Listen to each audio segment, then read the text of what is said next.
Hello guys, welcome to my new upload video. Entertainment, info, and tutorials. Enjoy watching. Pheidole Aristotelis. This species is easily recognized among Indo-Chinese and Indo-Malayan congeners by a combination of the following characteristics. Prompsinotum of the minor armed with a pair of blunt spines, fronds of the major irregularly reticulate, hypostoma of the major bearing a stout rarely poorly developed median process, frontal carina of the major horizontal, and extensively overhanging antennal scrobe. The close relationship between P. Aristotelis and Pheidole hortensis and its possible relatives is inferred by their exceptional characteristics, i.e., distinctly reticulate ventral faces of midcoxer and hindcoxer in the major. Two relatively distinct color forms are observed in both the subcastes, the brown form and dark form, are more or less recognizable sympatrically in Poring and Gunong rara, Sabah. All of the examined colonies from Halaman CW, Java, and also one colony collected from Lombok, are of the dark form. Type series of this species seems to belong to the brown form. However, I am at present unsuccessful in finding any other character correlated with this color variation. Therefore, I refrain from concluding their status, and tentatively treat them to be conspecific. Worker Oguchi 2001. Figure XXX. Oguchi 20018 Major. Measurements and indices: N equals 13 TL 2.3 minus 3.0 millimeters, HL 1.15 minus 1.53 millimeters, HW 1.05 minus 1.37 millimeters, SL 0.53 minus 0.68 millimeters, FL 0.62 minus 0.82 millimeters, CI 86 to 94, SI 47 to 51, 555 to 61. Head in full face view with almost parallel sides, Fig. 7a, in profile distinctly impressed on vertex, Fig. 7b.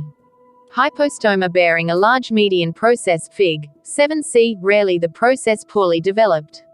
Clypeus without a median longitudinal carina, rarely with an evanescent carina, with anterior margin hardly concave medially.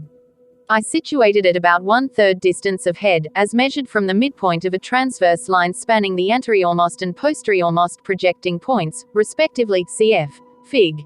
2a, distance between mandibular insertion and anterior margin of eye 1.9-2.3 times as long as maximal diameter of eye.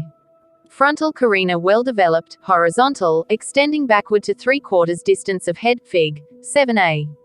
Antennal scrobe deep and extensively overhung by frontal carina. Area around antennal insertion abruptly and deeply depressed.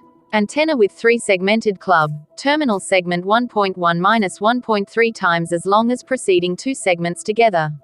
Masticatory margin of mandible with apical and preapical teeth, and a small or evanescent denticle in front of basal angle. Prompsinodal dome with an inconspicuous prominence on its posterior declivity, Fig. 7e, dorsal portion of the dome acutely produced laterally, Fig. 7d, but in various degrees. Mesopolar and sometimes with a weak or inconspicuous transverse impression. Propodial spine 4 to 5 times as long as diameter of propodial spiracle, usually blunt apically. Petiole 1.7-1.8 times as long as post-petiole, excluding Helsium petiolar node high, in posterior view a marginated apex in various degrees. Post-petiole 1.7-2.0 times as broad as petiolar node, acutely produced laterally. Fronds irregularly reticulate, with enclosures punctured weakly and dull, dorsal and dorsolateral faces of occipital lobe reticulate, with smooth and shining enclosures. Area between antennal scrobe and eye very weakly reticulate, with punctured and dull enclosures. Ventrolateral face of occipital lobe smooth and shining. Dorsum of prompsinodal dome weakly punctured and weakly shining, and with several transverse or irregular rugae. Lateral face of prompsinodal dome and lower part of mesopolar and sometimes smooth and shining. Dorsal and declivitous faces of propodium smooth and shining. Remainder of alley trunk weakly punctured and weakly shining. Ventral faces of midcoxer and hindcoxer distinctly reticulate. Lateral faces of petiole and post-petiole very weakly punctured. Dorsum of petiole and post-petiole, and gaster smooth and shining.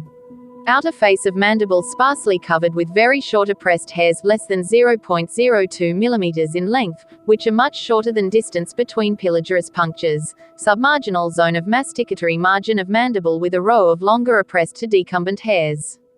Body brown with darker head, especially its anterior part, and with lighter waist and gaster, or dark reddish brown. Flagella and tarsi lighter than alatrunk.